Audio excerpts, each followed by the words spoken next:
सभी हिंदी साहित्य प्रेमियों का हिंदी साहित्य की क्लास में आपका हार्दिक स्वागत, अभिनंदन। हम करें यूथ कंपटीशन टाइम्स बुक और इसके अंतर्गत कर रहे हैं हम भारतीय काव्यशास्त्र और पाश्चात्य काव्यशास्त्र से संबंधित महत्वपूर्ण प्रश्न उत्तर। संपूर्ण हिंदी साहित्य से संबंधित जितने भी महत्वपूर्ण क्वेश्चन बनते हैं, जैसे भक्तिकाल, आदिकाल, रीतिकाल, आधुनिक काल, इनसे संबंधित महत्वपूर्ण क्वेश्चन आंसर हम पहले करवा चुके हैं। 10,000 से ऊपर क्वेश्चन होंगे और प्रत्येक की प्लेलिस्ट अलग अलग दी गई है। आज का हमारा पहला क्वेश्चन है भारतीय काव्यशास्त्र और पाश्चात्य काव्यशास्त्र से संबंधित मिक्स क्वेश्चन करवा रहे हैं हम आपको। तो देखिए पहला क्वेश्चन आज का, भारतीय काव्यशास्त्र के प्रमुख काव्यशास्त्रियों का सही क्रम क्या है। आपसे पूछा है जो भारतीय काव्यशास्त्र है उसके अंतर्गत जो काव्यशास्त्री दिए गए हैं उनमें सही अनुक्रम आपको बताना है। आनंदवर्धन कौन सी शताब्दी के हैं, तो ये है 9वीं शताब्दी के। भरत मुनि 2री शताब्दी के हैं। जगन्नाथ दास रत्नाकर ये 17वीं शताब्दी के हैं और विश्वनाथ 14वीं शताब्दी के। तो सबसे पहले आएंगे आपके भरत मुनि। तो देखिए भरत मुनि आपके ए के ऑप्शन में, बी ऑप्शन में, तो आपका आंसर आएगा बी। भरत मुनि 2री शताब्दी, आनंदवर्धन 9वीं शताब्दी, विश्वनाथ 14वीं शताब्दी और जगन्नाथ हैं आपके 17वीं शताब्दी। ठीक है, अगला क्वेश्चन देखिए, पहले इसकी व्याख्या देख लेते हैं। काव्यशास्त्रियों का जीवन क्रम के अनुसार सही अनुक्रम भरत मुनि 2री सती ईस्वी पूर्व से 2री सती तक माना जाता है। इनका काल मतलब कंफर्म नहीं पता है इनका कि कौन सी सती है, लेकिन बताया गया है कि 2री सती ईस्वी पूर्व से 2री सती तक माना जाता है। आनंदवर्धन 9वीं शताब्दी जो ध्वनि संप्रदाय के प्रवर्तक हैं। भरत मुनि रस संप्रदाय के प्रवर्तक हैं।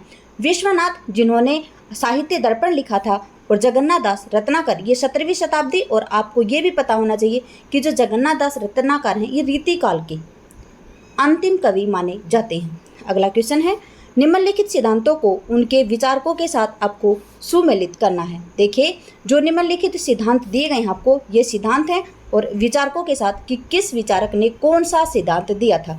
अभिव्यंजनावाद किसका है, तो अभिव्यंजनावाद है किसका, आपके क्रोचे साहब का। किसका है, क्रोचे साहब का। और फिर उसके बाद में है अभिजात्यवाद। अभिजात्यवाद किसका है, तो टी.एस. इलियट जी का है।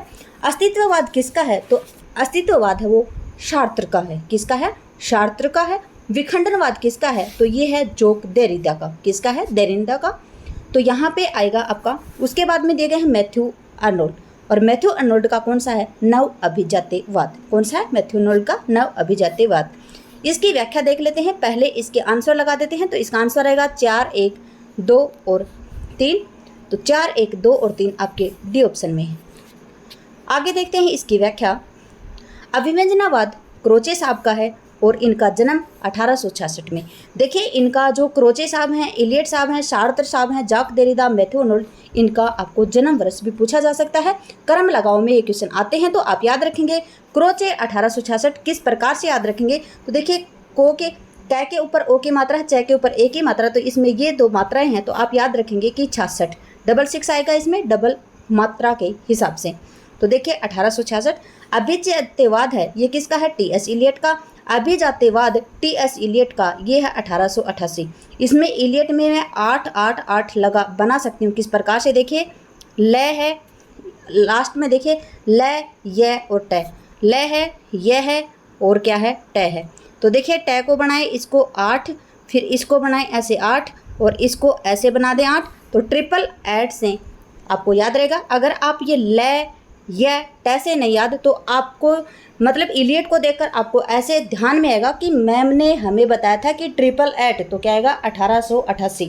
क्रोचे को देखते ही आपके ध्यान में आएगा कि क्रोचे के ऊपर 2 मात्राएं हैं, को और ए के ऊपर, च के ऊपर ए की मात्रा, तो डबल 2 मात्राएं सेम सेम है तो डबल 6 आएगा। इस प्रकार से आपके दिमाग में ये इमेज बन जाती है।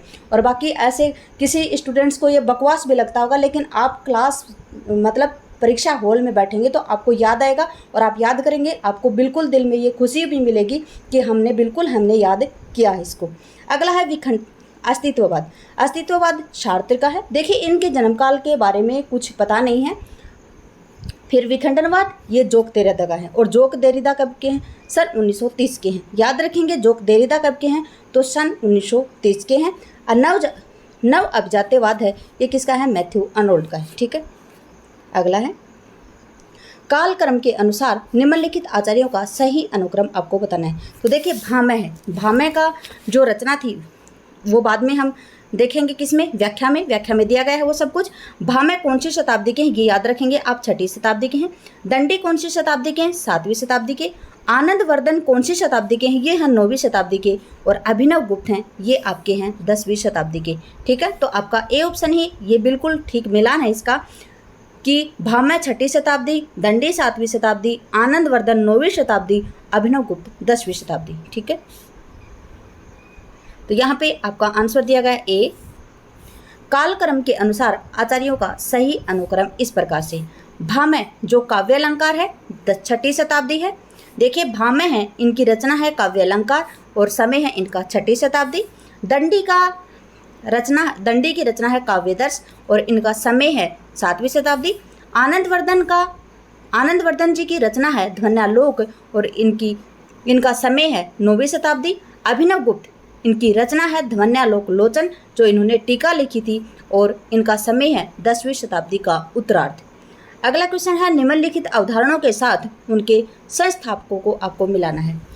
यहाँ पे अवधारणा दी गई है और इनके संस्थापक कौन थे, इस प्रकार से आपको मिलान करना है। तो देखिए जो सहृदय है, क्या है अवधारणा, जो सहृदय की अवधारणा दी थी वो किसने दी थी, आनंदवर्धन ने दी थी। ठीक है, सहृदय मतलब वर्धन, हृदय।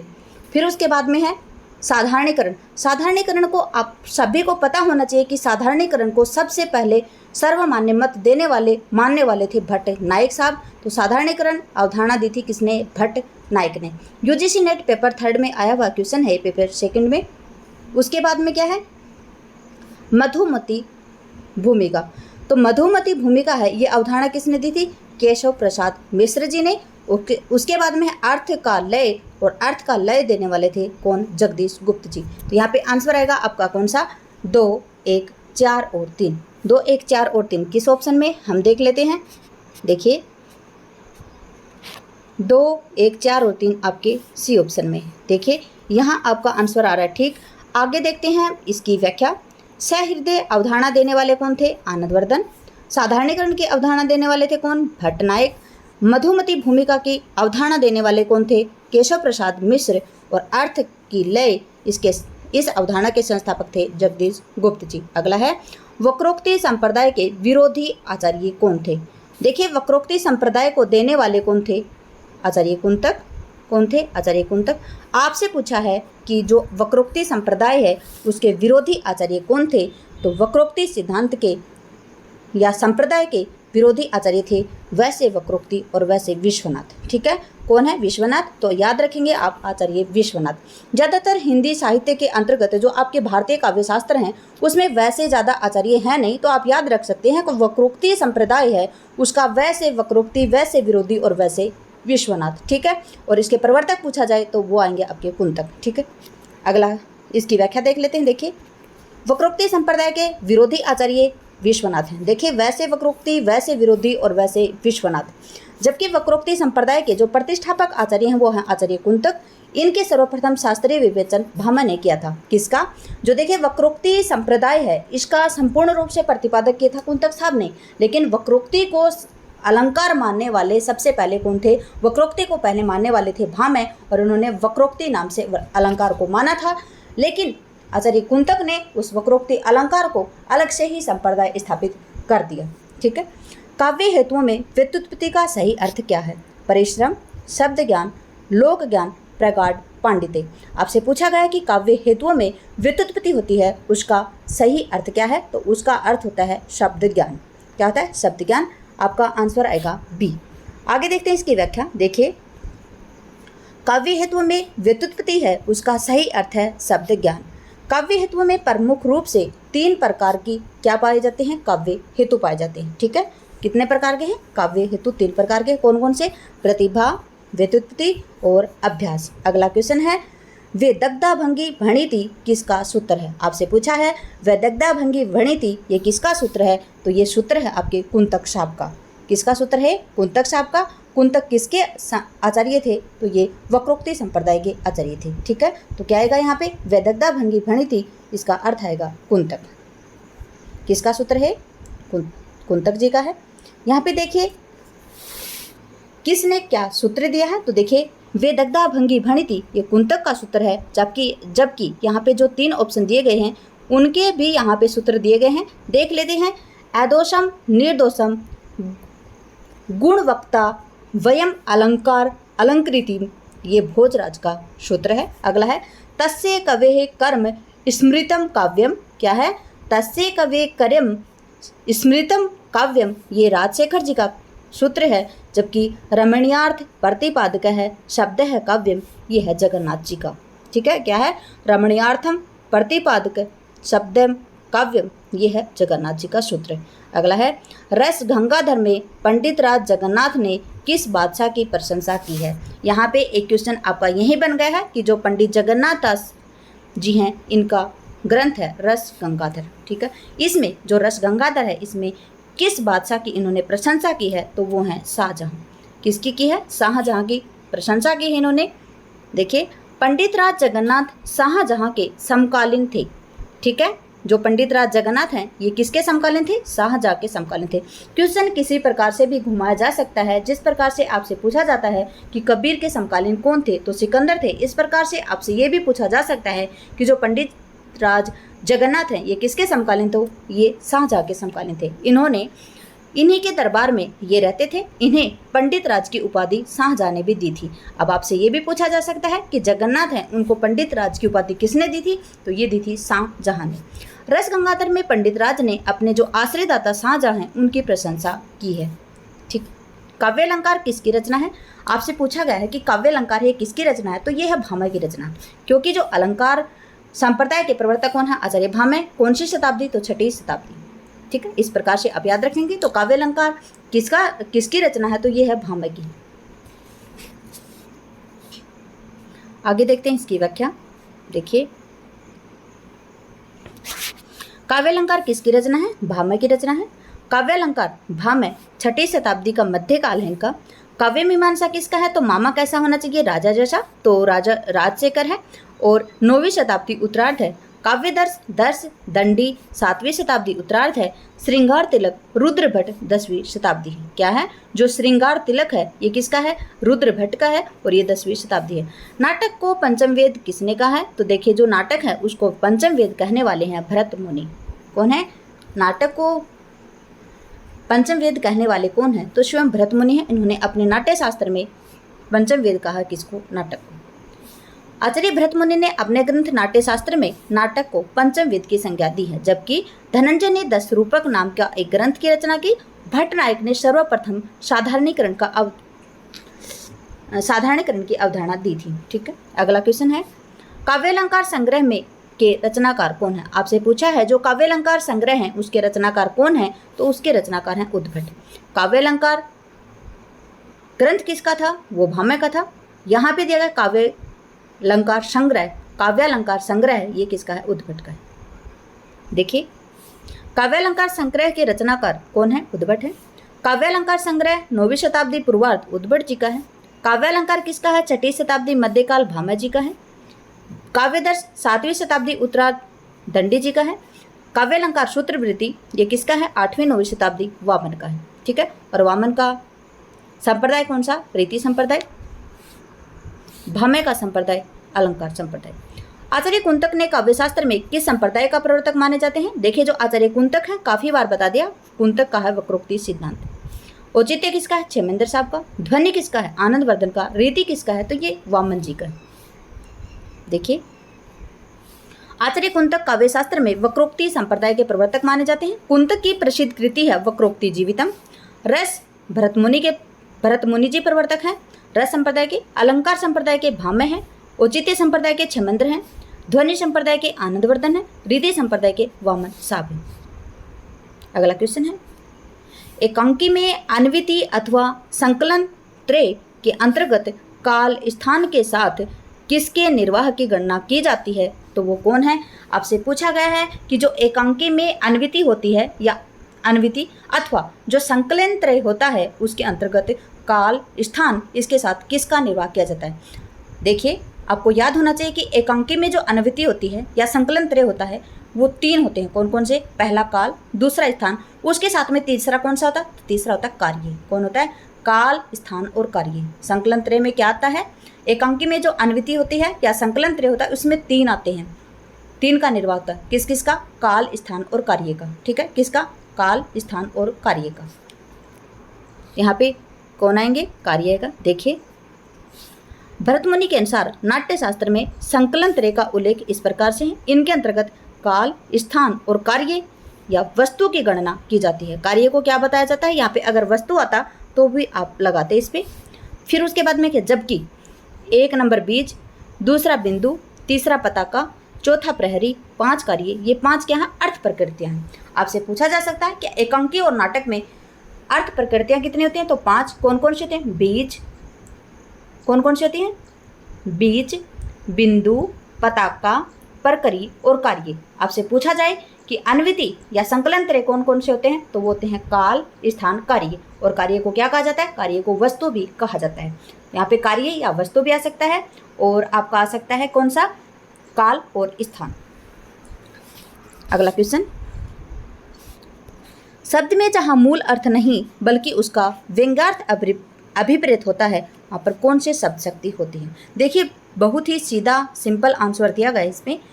सिंपल क्वेश्चन है ये, सीधा ही आप आंसर तक पहुँच जाएंगे कि जहाँ पे शब्द में मूल अर्थ की प्रतीति नहीं होती है लेकिन क्या होती है? व्यंग्यार्थ अभिप्रेत होता है, वहाँ पे कौन सी शब्द शक्ति होती है? तो वहाँ पे व्यंजना शब्द शक्ति होती है। सीधा ही अर्थ दिखाई दे अभिधा, सीधा के अलावा जो थोड़ा सा हटके दिखाई दे, लक्षण हो उसमें, वहाँ पे लक्षणा, और व्यंग्यार्थ दिखाई दे वहाँ पे व्यंजना शब्द शक्ति होती है। ये है शब्द शक्ति के भेद। अगला क्वेश्चन है, देखिए पहले देख लेते हैं इसकी व्याख्या।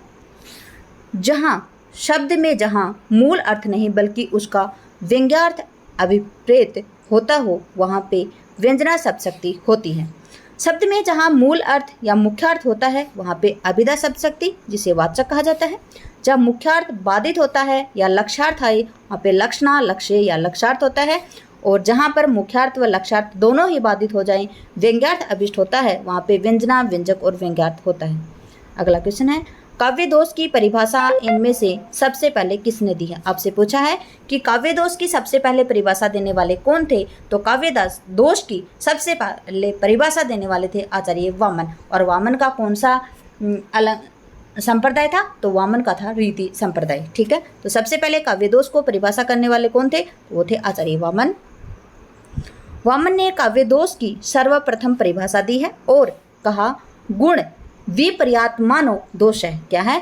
गुण विपर्यात मानो दोष है, अर्थात गुण की आत्मा के विपरीत अव्यय ही दोष है। क्या है? जो गुण की आत्मा है उसके विपरीत जो अवयव हैं वो ही क्या है? दोष हैं। इन्होंने दोषों की संख्या 20 मानी है।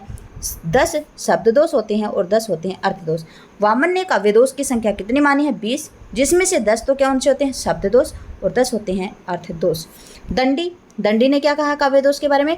गुण को रीति का नियामक सिद्ध करने वाले प्रथम आचार्य रहे हैं। देखिए, जो दंडी हैं, इन्होंने जो गुण है उसको रीति का नियामक सिद्ध करने वाले प्रथम आचार्य रहे। इन्होंने काव्य में कटु वचन को दोष माना है। भामा ने कुकवित्व को साक्षात मृत्यु कहा है। क्या कहा है? भामा है, उन्होंने कुकवित्व को साक्षात मृत्यु कहा है। आनंदवर्धन रस के साथ औचित्य का संबंध स्थापित करने वाले प्रथम आचार्य आनंदवर्धन रहे हैं। क्या है? आनंदवर्धन कौन रहे? आनंदवर्धन रस के साथ औचित्य का संबंध स्थापित करने वाले प्रथम आचार्य आनंदवर्धन रहे हैं। हेता को काव्य में जोड़ने की चेष्टा की इन्होंने। क्या है? हेता को काव्य में जोड़ने की चेष्टा किसने की है? तो वो आनंदवर्धन ने की है। ये रस के साथ औचित्य का संबंध स्थापित करने वाले प्रथम आचार्य रहे हैं। कौन? आनंदवर्धन।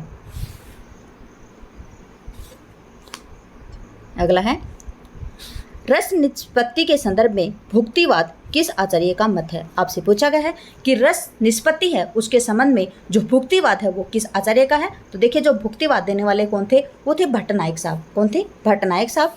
यहाँ पे देख लेते हैं हम सभी जो इन्होंने जो रस की व्याख्या प्रस्तुत की थी सभी के बारे में। देखिए, भट्ट लोलट हैं, ये 9वीं शताब्दी के हैं। ठीक है, और इनका वाद कौन सा था? उत्पत्तिवाद, या इन्हें आरोपवाद भी कहा जाता है। और दर्शन है इनका मीमांसा दर्शन। उसके बाद में भट्ट शंकुक का समय है 9वीं शताब्दी, और इनका सिद्धांत था अनुमितिवाद और इनका दर्शन था न्याय दर्शन। उसके बाद में भट्टनायक 10वीं शताब्दी है और इनका वाद है भुक्तिवाद या भोगवाद, और दर्शन है इनका सांख्य दर्शन। अभिनवगुप्त 10वीं शताब्दी का उत्तरार्ध अभिव्यक्तिवाद, और इनका दर्शन है शैव दर्शन। अगला क्वेश्चन है, निम्नलिखित में से कौन सा कथन आचार्य विश्वनाथ का नहीं है। आपसे पूछा गया है कि कौन सा कथन है जो रस के बारे में विश्वनाथ जी का नहीं है। रस के बारे में इन्होंने जो व्याख्या प्रस्तुत की थी उसके बारे में पूछा गया है कि रस के बारे में जो इन्होंने कहा था उसमें से जो 4 कथन है उनमें से इनका कौन सा नहीं है। तो देखिए, रस क्या होता है, अखंड होता है, ये इन्होंने कहा था। रस स्वप्रकाश होता है, बिल्कुल ठीक है। रस वेदांत स्पर्श होता है, स्पर्श शून्य होता है, ये भी ठीक है। अगला है, रस अपने आकार से भिन्न रूप में आस्वादित किया जाता है, बिल्कुल गलत है, भिन्न रूप में नहीं, सेम रूप में किया जाता है, ठीक है। रस अपने आकार में जैसा रूप है वैसे ही रूप में स्वीकार किया जाता है, भिन्न रूप में स्वीकार नहीं किया जाता है, यही यहाँ पे आपका आंसर आएगा। अगला है, इसकी व्याख्या, रस अपने आकार से भिन्न रूप में आस्वादित किया जाता है, यह कथन आचार्य विश्वनाथ का नहीं है। आचार्य विश्वनाथ का कथन निम्नलिखित है, रस अखंड है, रस स्वप्रकाश है, रस वेदांतर स्पर्श शून्य है, आनंदमय है, रस चिन्मय है। अगला क्या है, ब्रह्मा स्वाद सहोदर है, क्या है, ब्रह्मा स्वाद सहोदर है, लोकोत्तर चमत्कार प्राण है, रस अपने आकार से अभिन्न होता है। क्या होता है, रस अपने आकार से क्या होता है, भिन्न होता है। सॉरी, रस अपने आकार से अभिन्न होता है। अभिन्न मतलब क्या होता है, अलग नहीं हो सकता, उसी के जैसा होता है। अगला क्वेश्चन, ध्वन्यालोक किस शताब्दी का ग्रंथ है। आपसे पूछा गया है जो ध्वन्यालोक है वो किस शताब्दी का ग्रंथ है। तो ध्वन्यालोक लिखने वाले कौन थे, तो ध्वन्यालोक लिखने वाले थे आनंदवर्धन, और आनंदवर्धन हम काफ़ी बार पढ़ चुके हैं। ये कौन सी शताब्दी के थे, तो ये थे 9वीं शताब्दी के। कौन सी शताब्दी के थे, 9वीं शताब्दी के। देखिए, ध्वन्यालोक 9वीं शताब्दी का ग्रंथ है जिसकी रचना आनंदवर्धन ने की थी। आनंदवर्धन ने काव्य शास्त्र में ध्वनि संप्रदाय का प्रवर्तन किया है। इनमें से कौन सा विचारक मार्क्सवादी है। आपसे पूछा है इनमें से जो कौन सा विचारक है वो मार्क्सवादी है, तो वो है जॉर्ज ल्यूकोज। कौन है, जॉर्ज ल्यूकोज हैं, ये मार्क्सवादी आचार्य हैं। देखिए, जॉर्ज ल्यूकोज एक पाश्चात्य काव्यशास्त्रीय एवं मार्क्सवादी विचारक हैं, जबकि लियो लावेंथल, इपोलिन तेन, जोग दरेदा आदि उत्तर आधुनिकतावादी विचारधारा के पाश्चात्य काव्य शास्त्र हैं, ठीक है। बायोग्राफिया लिटरेरिया का प्रकाशन वर्ष क्या है। सबसे पहले आपको पता होना चाहिए कि जो बायोग्राफिया लिटरेरिया है ये किसकी पुस्तक है, तो ये है सैमुअल टेलर कोलरिज की, ठीक है। बायोग्राफिया किसकी पुस्तक है, बायोग्राफिया लिटरेरिया ये सैमुअल टेलर कोलरिज की है। याद रखेंगे टेलर और यहाँ पे देखिए लिटर, ठीक है। इस प्रकार से आप याद रखेंगे तो इसका प्रकाशन आएगा 1817। देखिए, यहाँ पे देख लेते हैं हम इसकी व्याख्या।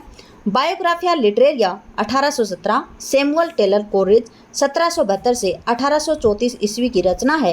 इनका जन्म इंग्लैंड में हुआ था। कोलरिज की अन्य महत्वपूर्ण रचनाएं हैं the Friend 1817, Aids to Reflection 1825, Church and State 1830, Confessions of an Inquiring Spirit 1840 इत्यादि। निम्नलिखित में से डॉक्टर जॉनसन की कृति कौन सी है। आपसे पूछा गया है कि डॉक्टर जॉनसन है उनकी कृति कौन सी है, तो इसमें है रैम्बलर। देखिए, जो रैम्बलर है ये किसकी कृति है, ये है डॉक्टर जॉनसन की, ठीक है। देखिए, आगे देख लेते हैं हम जितनी भी रचनाएं दी गई हैं। रैम्बलर किसकी रचना है, यह है डॉक्टर जॉनसन की। एस्थेटिक किसकी है, बेनेडिक्टो क्रोचे की। ये वही है जो 2 भागों में प्रकाशित हुई थी और ये इतावली भाषा में प्रकाशित होने वाली है। कौन सी, एस्थेटिक किसकी है, बेनेडिक्टो क्रोचे की।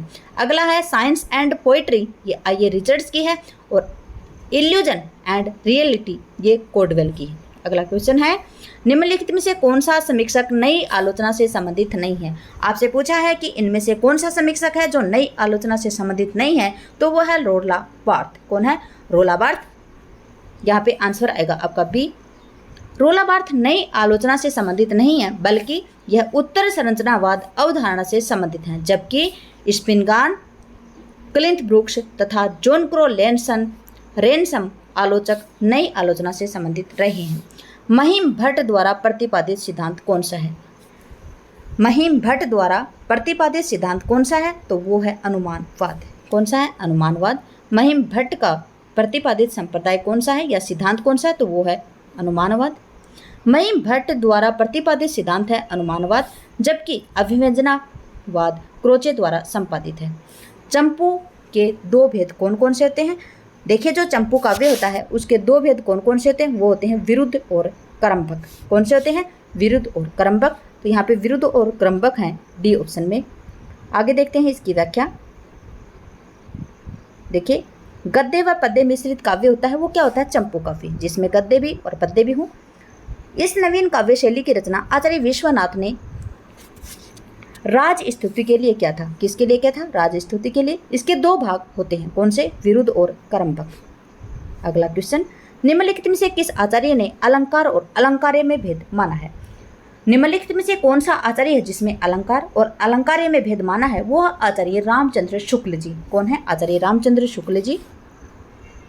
देखिए, आचार्य रामचंद्र शुक्ल जी ने अपने काव्य शास्त्रीय ग्रंथ रस मीमांसा के वर्णन में अलंकार को विशेष रूप से स्वीकार करते हुए काव्य में रसानुकूल अलंकारों को ग्राह्य मानते हैं। आचार्य शुक्ल के अनुसार आलंबन विभाव के अंतर्गत आने वाले वस्तु का वास्तविक स्वरूप ही अलंकारी है और उसमें आरोपित की गई वस्तुएं अलंकार कहलाती हैं। ठीक है।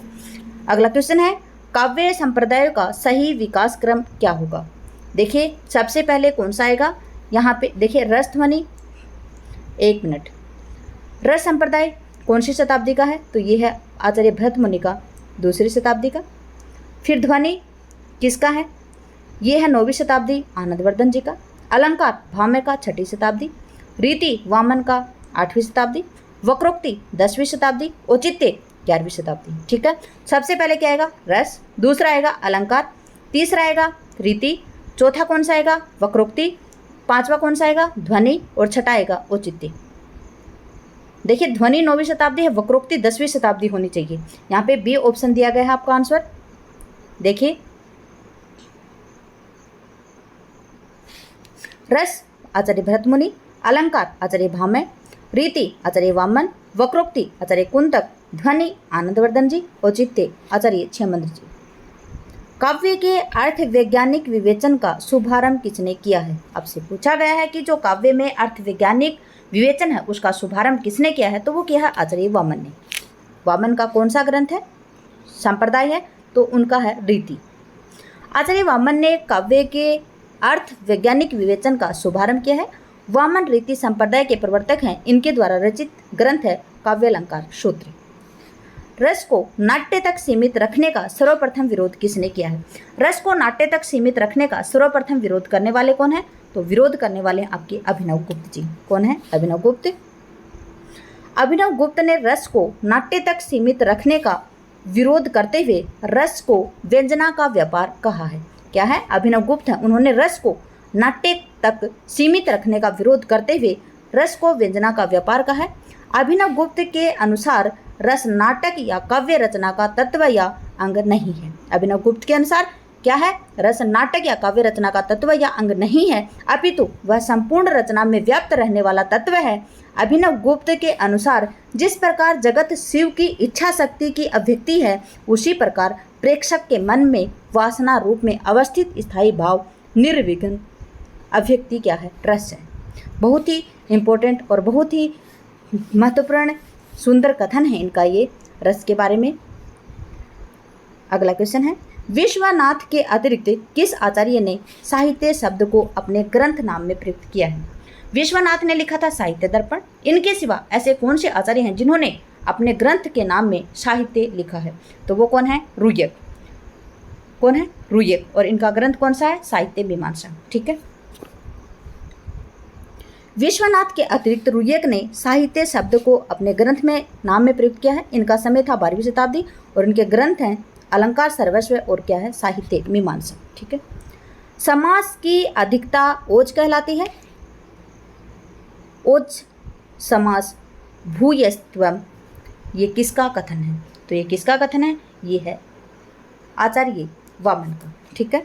किसका? आचार्य वामन का। आचार्य वामन के अनुसार ओजस समास भूयस्त्वम अर्थात समास की अधिकता को ओज कहा जाता है। क्या है? समास है उसकी अधिकता को क्या कहा जाता है? ओज। इसी के साथ में करते हैं हम क्लास का समापन। क्लास में बने रहने के लिए आपका धन्यवाद। आपका दिन शुभ रहे। जय हिंद, जय भारत, जय जवान, जय किसान।